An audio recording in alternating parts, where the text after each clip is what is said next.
So I know I mentioned it in this week's video that the final key principle number 20, was all about sleep. But in thinking about it, because this has been on my mind, and I don't know why I didn't include this, but actually, key principle number 21 is really, really, really, really, really important key principle. And that is this key principle of listening. And why is listening so important? Well, it's because it helps our children with all of the other key principles that I've mentioned this week and beyond.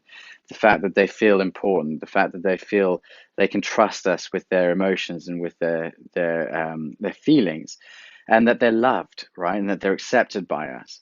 And we're able to give them that gift just by listening, and that's not just listening to them in the things that they say. You know, when they're talking to us, it's not just about us going, yes, okay, I'm listening.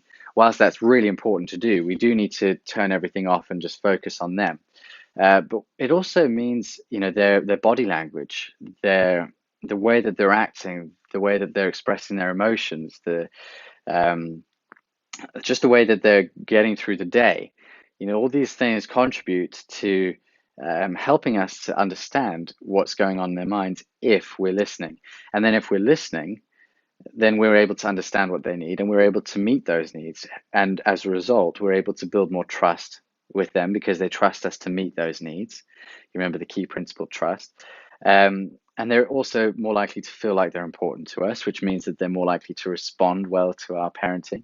And so it's a great cycle and it's a great tapestry, but it all comes down to us listening. And I wonder if this key principle of listening uh, would actually fit well in chapter one of Calm Parents, Happy Kids, which is all about regulating ourselves. Because if we're able to be mindful of our own feelings when our child is having a meltdown or exploding, then we're able to take a step back and understand that what they really need is for us to listen. And then they can, you know, we can have this great conversation, and it doesn't always need to be a conversation of words, but a conversation nonetheless between us, where we're able to meet their needs as a result of listening.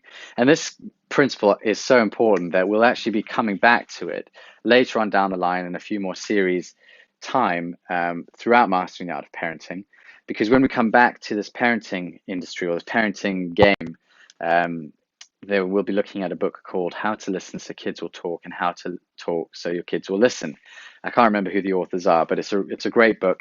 And we'll be coming back to that. We'll be going through some other books in the meantime, not necessarily to do with in the parenting niche, but in different areas that relate to and contribute to successful parenting.